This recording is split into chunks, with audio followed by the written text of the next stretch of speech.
Gracias nuevamente por la oportunidad y Dios bendiga a cada uno de ustedes en esta noche y que Dios prospere el esfuerzo que están haciendo por tener estas reuniones continuas, y sé que Dios les ha de conceder éxito, favor sobre todas las cosas, y que así la iglesia del Señor sea engrandecida, y saber que la generación que Dios está formando es una generación temerosa de Dios, pero al mismo tiempo también que se busca en comunión, y que no hay frontera en cuanto a la familia de la fe. Gracias a Dios por ello. Bien, hermanos, hermanas, vamos a estudiar allí en el Evangelio según Mateo, el capítulo 28, pasaje ya conocido, versículos 16 al 20. Mateo 28, versículos 16 al 20. Ah, Voy a permitirme leer Mateo 28, versículos 16 al 20. Dice la palabra de Dios. Pero los 11 discípulos se fueron a Galilea, al monte donde Jesús les había ordenado. Y cuando le vieron, le adoraron, pero algunos dudaban. Y Jesús se acercó y les habló diciendo: Toda potestad me es dada en el cielo y en la tierra. Por tanto, id y haced discípulos a todas las naciones, bautizándolos en el nombre del Padre y del Hijo y del Espíritu Santo, enseñándoles que guarden todas las cosas que os he mandado, y aquí yo estoy con vosotros todos los días hasta el fin del mundo. Amén. Palabra de Dios. Bueno, creo que nos es claro a nosotros, la iglesia.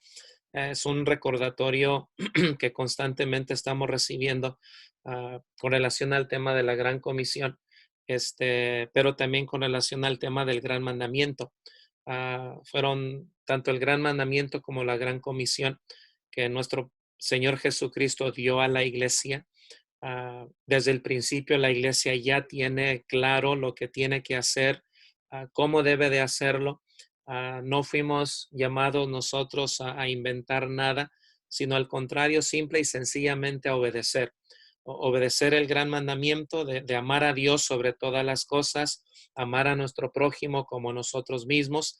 Y con relación al mandamiento de la gran comisión, bueno, y por todo el mundo predicar el evangelio, hacer discípulos y enseñándoles todas las cosas que el Señor Jesús les enseñó. Y la promesa: he aquí yo estoy con vosotros todo el tiempo hasta el fin del mundo. Y la bendición para nosotros como estudiantes de la Biblia, de que las palabras del Señor Jesús, al ser dichas en estos momentos a sus discípulos, no fueron palabras desconocidas, sino fueron palabras familiares para ellos. La idea específicamente de ser discípulos. Si nosotros vemos desde el Antiguo Testamento, específicamente desde Moisés, notamos nosotros que Israel siempre tenía la tendencia de extraviarse de los caminos de Dios y caminar en pos de las imaginaciones de sus corazones o las imaginaciones de sus mentes. Y debido a este extravío, esto dio también como resultado la inclinación a la idolatría. Tanto fueron ellos advertidos por Dios, por Moisés, bueno, toda esa generación de no olvidarse de Jehová. Sin embargo, vemos marcado bueno, en el desierto, la tendencia de Israel siempre de extraviarse de los caminos de Dios. Una y otra vez leemos nosotros acerca de Israel cometiendo este pecado, pero también el mal de la idolatría. Pero también leemos que ellos, al desobedecer a Dios, pero también cometer idolatría, perdón, cómo fueron ellos oprimidos y castigados por Dios, usando a sus enemigos para ser castigados por Dios.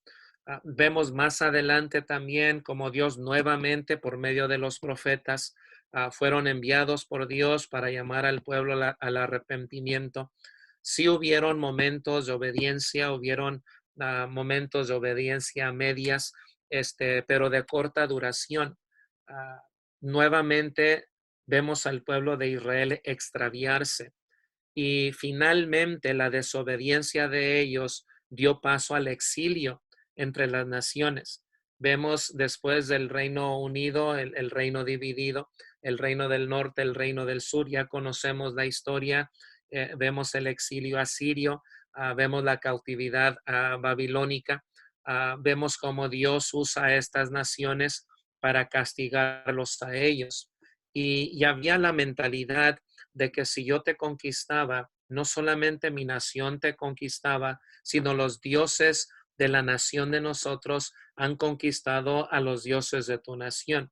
Pero algo que vemos tanto en los profetas, de que ellos estaban conscientes de que no era la estrategia militar de estas naciones, no eran sus dioses, porque los profetas sabían de que por naturaleza ellos no son Dios, o sea, no son nada. Solamente hay un Dios, el creador, sustentador y gobernador de toda su creación. Sin embargo, en la mente de los profetas estuvo claramente de que ellos fueron entregados por Dios a estas naciones debido a la desobediencia del pueblo de Israel. Y en ningún momento, cuando profetizaron y cuando hablaron al pueblo de Israel, en ningún momento enaltecieron a estas naciones.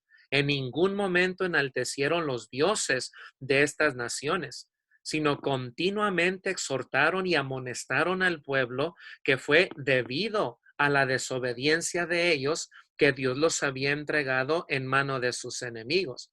Vemos que el exilio asirio se lleva 10 de las 12 tribus de Israel. Vemos el exilio babilónico se lleva a las 2 tribus del reino de Israel, que es Judá y Benjamín. Leemos nosotros las profecías del profeta Jeremías, las profecías del profeta Daniel acerca de los 70 años de cautividad. Y luego vienen historias de la restauración. Vemos nosotros el decreto de Ciro, rey de Persia, quien permite que la nación regrese a Israel o a Jerusalén para edificar la casa de Jehová, reedificar los muros caídos. Vemos el grande esfuerzo de Nehemías, de Esdras, de Ageo. Viene a nuestra mente también el libro de Esther, en donde se ve manifestada la providencia de Dios hacia la sobrevivencia de la nación en esos momentos. Estudiamos también acerca de las deportaciones que hubieron en esa época del periodo de la restauración. Vemos que la primera deportación, creo que aproximadamente en el año 539 antes de Cristo, comandada por Zorobabel, por decreto de Ciro, regresan ellos para reedificar el templo de Jerusalén. Luego vemos nosotros la segunda deportación comandada por Esdras en el año 459 antes de Cristo. Este fue el decreto de Artajerjes, rey de Persia, y ellos regresan para terminar la reedificación del templo y terminaron también su construcción. 80 años después viene lo que es la tercera deportación que leemos en el libro de Nehemías, comandada por Nehemías 13 años más tarde para reedificar la ciudad, las puertas y los muros de Jerusalén.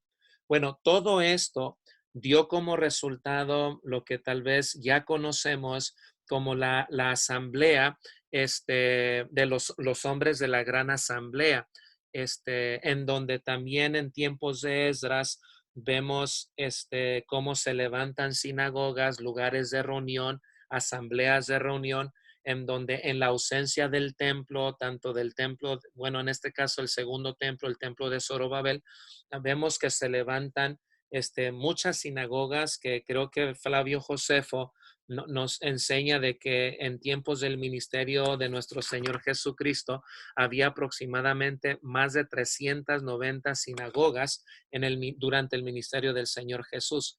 Y esto se debe al esfuerzo de los hombres de la gran asamblea. Y ellos fueron y reconocieron nuevamente el exilio, que no fue por el poder de los babilónicos, no fue por el poder de sus dioses, sino al contrario, ellos entendieron que aún en la cautividad Dios los estuvo protegiendo con estas naciones poderosas, tanto Babilonia Y luego la segunda nación poderosa, los medos persas, nuevamente estuvieron bajo la protección de ellos. Y vemos que aunque fueron desobedientes, vuelvo a repetir, estuvieron bajo la protección de Dios. Y los profetas reconocieron eso, como también los hombres de la gran asamblea. Sin embargo, cuando meditaron ellos en el por qué, llegaron a la conclusión de que la desobediencia de ellos, la falta del conocimiento de Jehová y la falta de conocer la obra de Jehová, muy similar de lo que sucedió en tiempo de los jueces, fue lo que sucedió nuevamente aquí en este periodo de la restauración, que fue el resultado de abandonar a Dios, de abandonar sus mandamientos. Pero vemos el cómo ellos entendieron que en ese estado recién restaurado, que la protección de Dios sería el resultado de una vida recta, de una vida de obediencia. Y los hombres de la gran asamblea buscaron cultivar una vida recta en la vida de la nación, una vida justa en la vida del pueblo y especialmente en la vida de los jóvenes, de los adolescentes, ya que se escuchaba de que ellos se avergonzaban, por ejemplo, de la circuncisión, de la señal del pacto. Otros estaban perdiendo el idioma y al perder el idioma estaban perdiendo también sus raíces. También se corría el riesgo de perder su identidad como nación, especialmente en tiempos de la influencia helenista, griega. Entonces, para no contaminarse, ellos se dedicaron a la instrucción de la ley de Dios. Sí, no tenían ellos el templo, pero tenían estos lugares de reuniones, tenían estas sinagogas para ser como centros de enseñanza, de instrucción para la nación. Por ejemplo, tenemos la casa del libro, que era una enseñanza para los muchachos de los años de los 5 a los 12 años. También se levanta la casa de la interpretación, que era de los 13 a los 15 años de edad. Y también se levanta la casa de la instrucción o la casa de la enseñanza, que era de los 15 hasta los 30 años. Y cuando ya se llegaba a la casa de la instrucción o la enseñanza, hasta los 30 años, el discípulo, el aprendiz, podía formar sus propios discípulos. Ya tenía la autoridad de ser un rabí, un maestro. Por eso se nos hace sumamente interesante que nuestro Señor Jesucristo, en ese contexto histórico, comenzó su ministerio a los 30 años de edad, porque ya iba a ser aceptado y reconocido como un maestro y así también tener sus propios discípulos.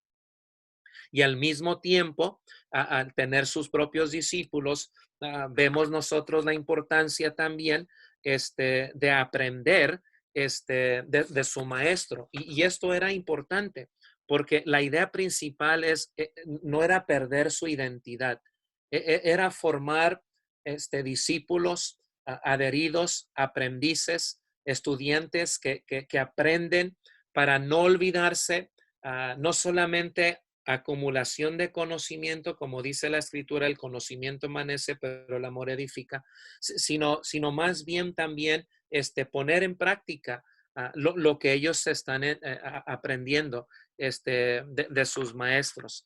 Dicho de otra manera, lo que el maestro hace, bueno, el discípulo lo ha de aprender para que el día de mañana él también lo pueda hacer.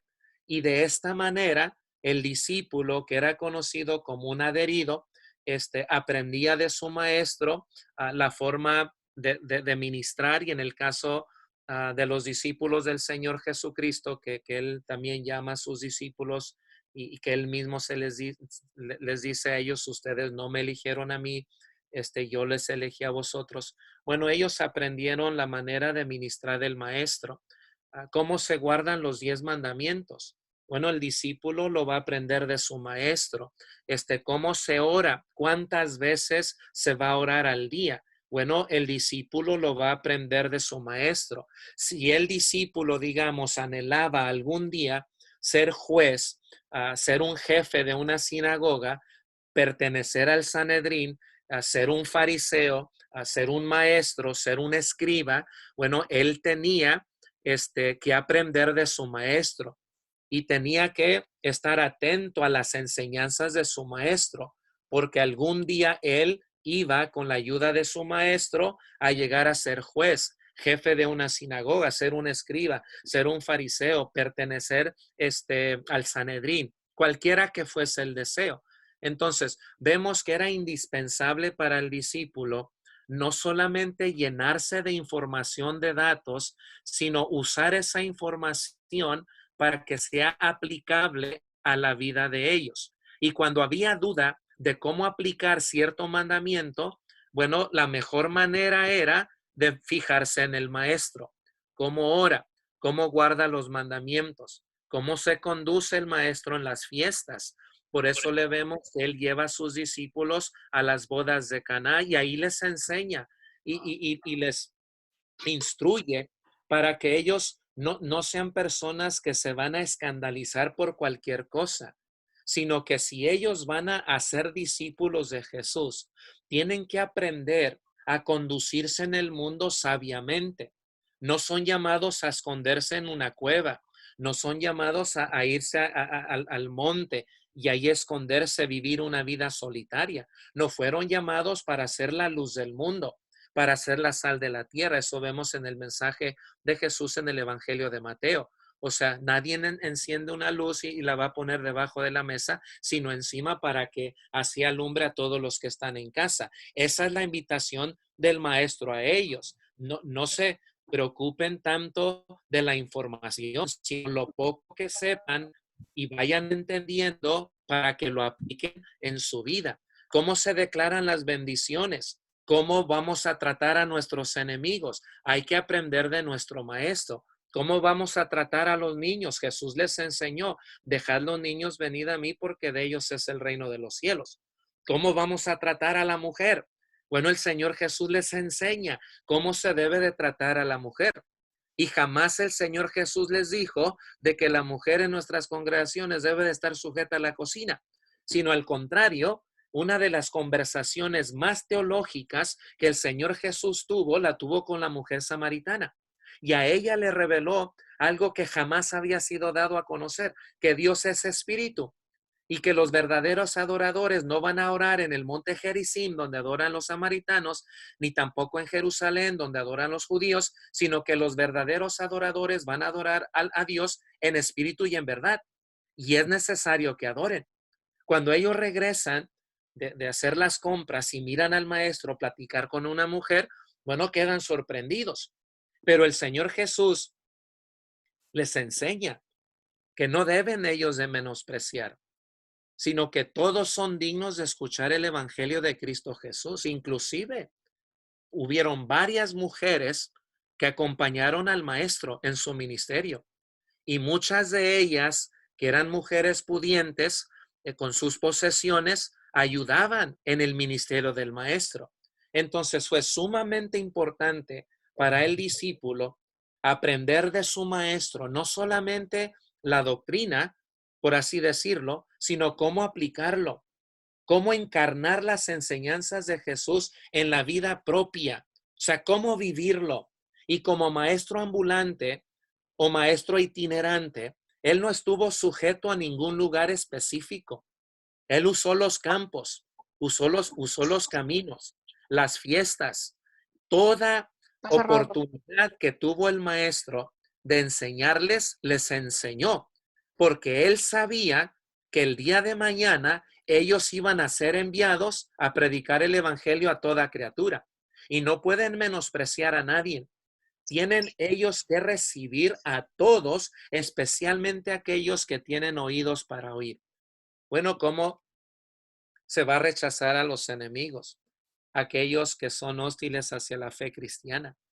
Bueno, si ustedes recuerdan en una ocasión cuando el Señor Jesús envió a sus discípulos de dos en dos, y les dio autoridad para echar fuera demonios, para sanar enfermos, salen los discípulos, hacen la obra y cuando ellos regresan muy contentos, alegres, entusiasmados y le dicen al maestro, aún los demonios se sujetan a nosotros. Y como todo buen maestro, siempre va a haber éxito en la vida del discípulo, siempre va a haber logros, siempre va a haber crecimiento.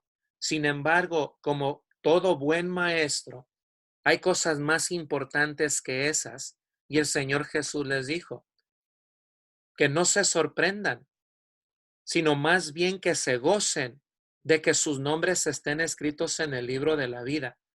La idea principal de todo es no qué tan bien inició la persona, sino cómo terminó la persona. Y gracias a Dios que tenemos a nosotros, por ejemplo, el ejemplo que la mayoría de nosotros, y especialmente ahí en México, tenemos de nuestro hermano Arcadio Rico, que ahora descansa en el Señor, que no fue que tan bien comenzó el hermano, sino cómo terminó. Y van a haber éxitos en nuestras vidas, momentos en que vamos a decir gracias a Dios por esto, pero la alegría del discípulo es la perseverancia hasta el fin, de que nuestros nombres estén escritos en el libro de la vida. Como dijo también el apóstol Juan en su evangelio, perdón, en el libro de Revelación, capítulo 2, versículo 10, sé fiel hasta la muerte y yo te daré la corona de la vida. Y vemos que era importante para los hombres de la gran asamblea, de que los maestros sean buenos maestros. Por eso cuando se presenta el Señor Jesús y llama a estos dos pares de hermanos, mientras ellos se están remendando las redes, los invita para que sean discípulos del Señor Jesús, para que no solamente aprendan la forma y manera de ministrar, sino que puedan imitar la vida y el carácter del Maestro, de cómo trata así a sus enemigos, cómo ora, cómo es que enseña. Bien dijo Mateo al terminar el sermón de la montaña, este enseña como quien tiene autoridad, no como los escribas, sino como los fariseos.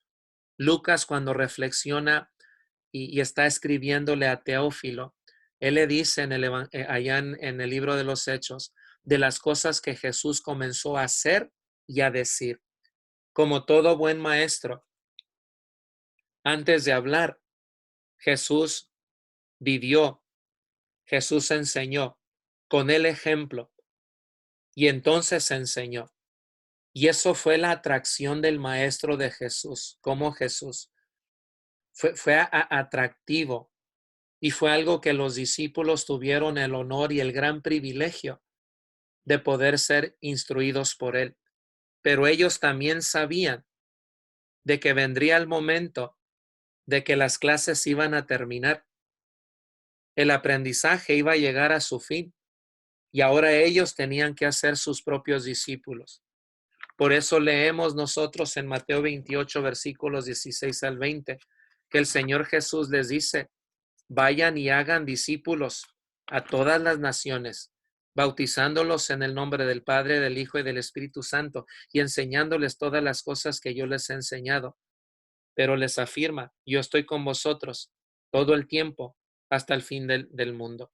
Una de las cosas que también quiero mencionar con relación a los hombres de la gran asamblea, de que ellos habían enseñado también en las sinagogas de que debían de ser diligentes en la justicia. Si fue debido a la desobediencia, a su extravío, a las injusticias, bueno, ellos tienen que ser diligentes en la justicia.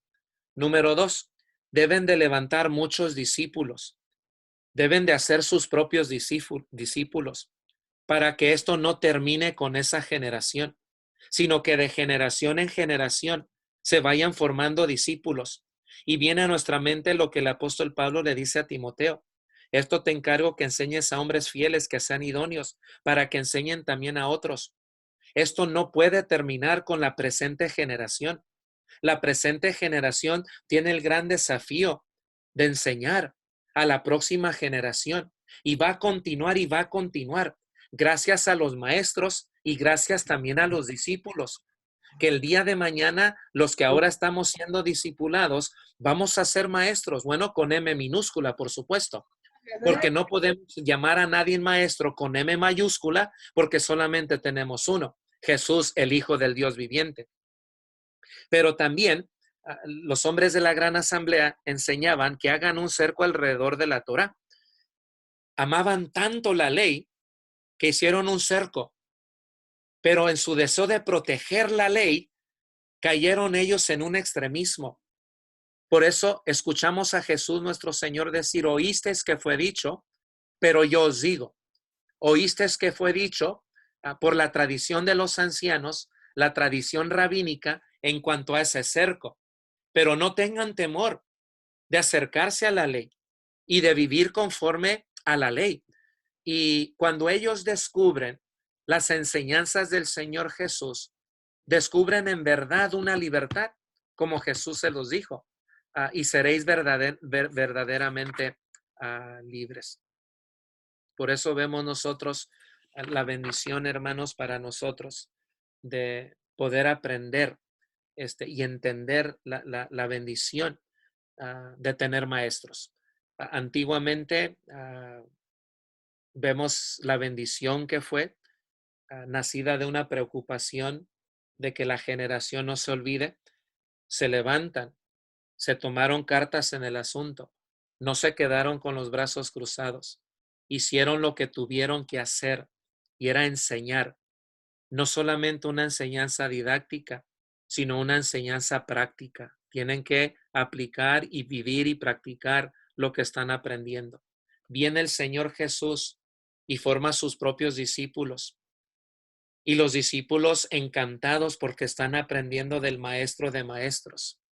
Y para nosotros la iglesia del siglo XXI, cuando leemos estas palabras de ir por todo el mundo y predicar el Evangelio, entendemos la seriedad y la importancia para esta generación.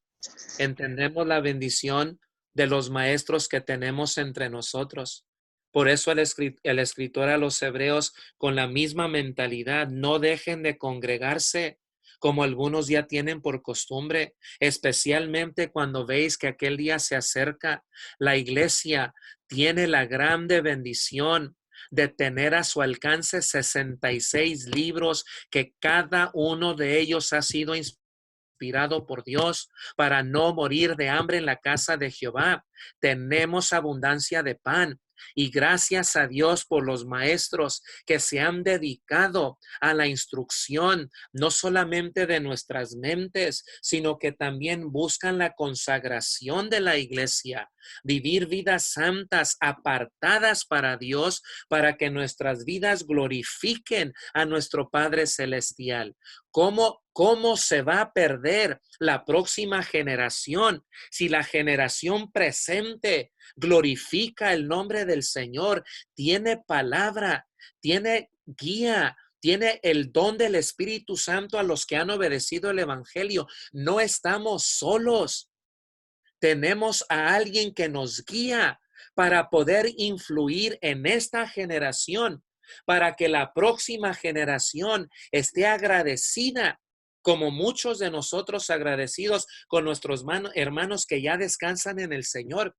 Y yo sé que vienen muchos a tus mentes que ya están descansando, esperando la resurrección del cuerpo en la segunda venida de Cristo Jesús, pero el trabajo no ha terminado. Nos toca a nosotros qué hacer con la información que hemos recibido. Tenemos que hacer nuestros propios discípulos. Y una de las cosas que quiero decir, lo digo a mí y lo quiero decir a ustedes, que debemos de dejar de decir, no me mires a mí, mira a Cristo. No, nos van a mirar. Somos cartas leídas por todos los hombres. Si vivimos vidas apartadas por Dios, consagradas a Él, no somos perfectos. Por eso, como dice el apóstol Juan, si alguno dice que no ha cometido pecado, le hace el mentiroso y la verdad no está en nosotros. Tenemos un abogado. Creo que el deseo nuestro, que nos aferramos a esa vida de consagración y santidad, esa vida de oración, queremos seguir hacia adelante porque entendemos lo indispensable que es tomarnos de la mano del Señor. Sí, vamos a tener éxitos, vamos a tener momentos extraordinarios, gloriosos, pero el Señor Jesús nos diría, Todo es bueno, pero no se les olvide jamás de que el gozo verdadero es que sus nombres estén escritos en el libro de la vida. Sean fieles hasta la muerte y yo les voy a dar la corona de la vida. ¿Saben por qué, hermanos? Los discípulos fueron extraordinarios. Los vemos en el libro de los Hechos. Las cartas del apóstol Pablo, las cartas del apóstol Juan, el escritor a los Hebreos, fueron discípulos de Jesús y fueron grandemente influenciados por su maestro. Y quiero compartir dos cosas más acerca del liderazgo de Jesús como maestro. Su estilo de vida, primeramente, reflejaba más importante que cualquier otra cosa una íntima relación con el Padre. Miren, de todas las cosas que los discípulos pudieron haberle pedido al Señor que les enseñase, no le dijeron enséñanos a hacer milagros, no le dijeron enséñanos a tener una buena oratoria. Ellos le pidieron a Jesús enséñanos a orar. ¿Por qué la oración?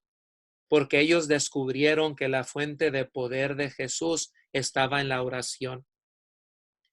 Si ustedes recuerdan, en una ocasión nos dice Marcos en su evangelio que cuando el Señor pasó la noche orando, escogió a 12 para que estuviesen con él. Y les dio autoridad para echar fuera demonios y sanar. Más adelante, Marco nos dice que cuando el Señor Jesús sube al monte de la transfiguración con 3 de sus discípulos, Pedro, Santiago y Juan, acá abajo hay un padre que tiene un hijo endemoniado. Y el padre en su desesperación lo trae a los discípulos del maestro y ellos no pudieron echarle fuera. Cuando el Señor baja con sus 3 discípulos, el padre de familia se le acerca y le dice, mira, mi hijo es atormentado, lo he traído a tus discípulos y ellos no pudieron echarle fuera. El Señor Jesús responde diciendo, oh generación incrédula, ¿hasta cuándo he de estar con vosotros? Y echa fuera ese espíritu maligno de la vida de ese joven. Luego los discípulos se le acercan al maestro y le dicen, maestro, ¿por qué nosotros no pudimos echarle fuera? Jesús le responde, porque esta clase de género solamente sale con oración y con ayuno. Dicho de otra manera, ustedes tendrán autoridad, ustedes tendrán poder, pero no confíen. No tengan un concepto más alto de ustedes del que deben de tener, sino piensen de ustedes con cordura. Aunque tengan capacidades y oficios, aunque Dios los bendiga con autoridad y con poder, recuerden, seguimos dependiendo de Dios. Por eso es importante siempre orar a Él en todo momento. El apóstol Pablo lo dice, orad sin cesar, porque esta es la voluntad de Dios para con vosotros en Cristo Jesús. Y creo que el éxito de los discípulos fue debido a la grandeza del maestro que tuvieron, porque vieron en él una íntima relación con Dios y siempre lo vieron orando al Padre y teniendo intimidad. Pero también el estilo de vida del maestro Jesús reflejaba también una conexión con sus discípulos. Ahí también estriba el éxito de los discípulos, de que el maestro estuvo con ellos. Por eso, si vamos a ser discípulos de nuestros predicadores, hay que tomar nuestras maletas e irnos a vivir con ellos para aprender de ellos. No se crean, porque si no ya no me van a invitar. Pero hermanos, es importante. Cuando fueron a identificar al Señor Jesús y arrestarlo, fue necesario ser identificado con un beso, ¿se acuerdan? Es que el maestro no vestía ropas espléndidas. Era un maestro común y corriente, de un aspecto no atractivo, pero cuando abría su boca, dejaba a todo mundo boquiabierta. Cuando los alguaciles fueron enviados para prender a Jesús, cometieron el grande error de escucharlo. y regresan asombrados. Y aquellos que los enviaron les dijeron, ¿qué pasó? La respuesta de ellos es jamás, jamás hombre alguno ha hablado como este. Por eso, hermanos, la conexión del Señor Jesús con sus discípulos fue única. Lo amaron y Él los amó hasta el final. Y ese es el éxito del discípulo. Saber que su maestro está interesado en él, no solamente en su educación formal, sino en su vida cristiana.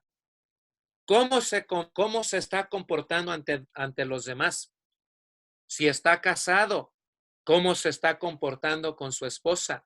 ¿Cómo se comporta con sus hijos? Si estás soltero, estás buscando a Dios para que Dios te dé la sabiduría para escoger sabiamente. Todo eso consiste, hermanos, en la vida de nosotros que debemos aprender de nuestro maestro para ser buenos discípulos. La calidad del discípulo está en el maestro. Por eso, al verlos a ustedes, le doy gracias a Dios por los hermanos que los están instruyendo a ustedes, porque están haciendo de ustedes no solamente conocedores de la palabra, que tienen conocimiento, sino que a través de estas relaciones, a través de estas conexiones, se están usando todo tipo de medio para orar. Eso es honorable, poder orar 5 veces y aprovechar el corazón de uno, acercarse a Dios en toda honestidad, gracias a sus maestros y gracias a Dios, que viene el momento en que tú vas a formar tus propios discípulos. Lo que tú haces, alguien lo va a hacer porque ya te están mirando. Tal vez ahorita no tengan la capacidad, pero la van a tener con la ayuda de Dios y con la bendición tuya. Y termino. Hablé de un discípulo y ni dije que era un discípulo. Un discípulo, según Mateo 4:19, es alguien que es llamado por Jesús, que es transformado por Jesús y que se une a la misión de Jesús. Jesús les dijo, venid en pos de mí. Ese es el llamado. Jesús se los dijo, ustedes no me eligieron a mí, yo los elegí a vosotros. Segundo, y yo os haré. La palabra yo os haré, la transformación de ustedes, el crecimiento de ustedes, el progreso de ustedes está en mis manos como su maestro. Yo los amo tanto que los voy a transformar. Y como dice el apóstol Pablo a los hermanos de Corinto, que seremos transformados de gloria en gloria. Por eso la palabra del Señor es viva y eficaz. Y como dijo Simón Pedro, ¿a quién iremos? Solamente tú tienes palabras de vida eterna. Y número 3, un discípulo participa y es parte de la misión de Jesús, de hacer discípulos. ¿Qué significa eso de pescadores de hombres? Ellos conocen la vida del mar, conocen los barcos, conocen la manera de remendar las redes, limpiarlas, los tejidos. Pero ¿qué significa ser un pescador de hombre? No lo sé, pero el Señor Jesús ha despertado en mí el deseo de aprender de Él. Y Él me ha dicho que lo que Él hace, yo lo voy a hacer. Y se lanzaron los discípulos para aprender de su maestro, ser adheridos, ser estudiantes. Y cuando llegó el momento de la graduación, Jesús les dijo, toda autoridad me es dada en el cielo y en la tierra. Por lo tanto, vayan por todo el mundo, predicando el evangelio y haciendo discípulos y bautizándolos en el nombre del Padre, del Hijo y del Espíritu Santo y enseñándoles todas las cosas que yo les he enseñado. Yo estoy con vosotros todo el tiempo hasta el fin del mundo. Y termina Mateo diciendo, amén. Más que así sea, esto es seguro. Sobre esto yo puedo edificar mi vida porque es seguro y es sólido y va a ser la voluntad de nuestro Dios. Dios los bendiga, hermanos. Todos somos discípulos del gran maestro de maestros, pero algún día Dios te va a llamar para formar tus propios discípulos. Y cuando ya estés grande, casado, con 6 hijos. En el caso mío, tal vez no tengas 6 hijos, tal vez tengas más de 6 hijos. Puedas ver a una generación que se está levantando y se está formando. Pero el éxito de la próxima se debe mucho a esta generación.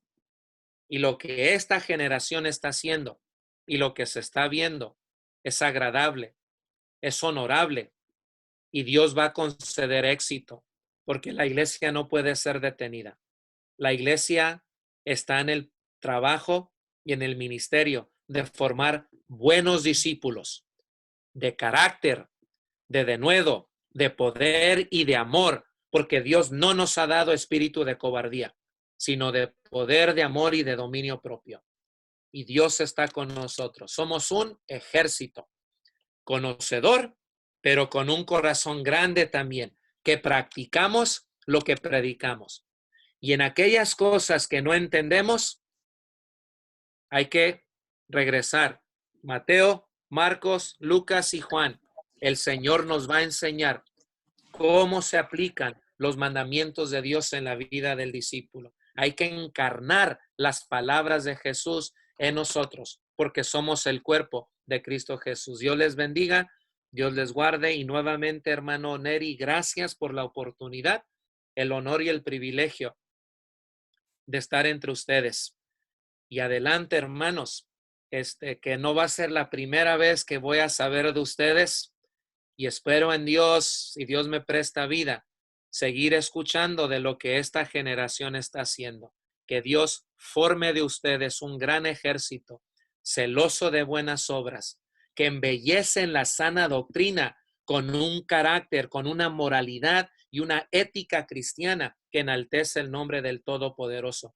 Porque de Dios no solamente viene conocimiento, viene transformación. Y somos transformados de gloria en gloria. Lo que ahorita somos es gracias a Dios, pero Dios no ha terminado contigo. Dios no ha terminado. Dios va a perfeccionar su obra y va a hacer de ti algo maravilloso. A mis hermanos y a mis hermanas, Dios las bendiga. Y ánimo, Dios está con nosotros.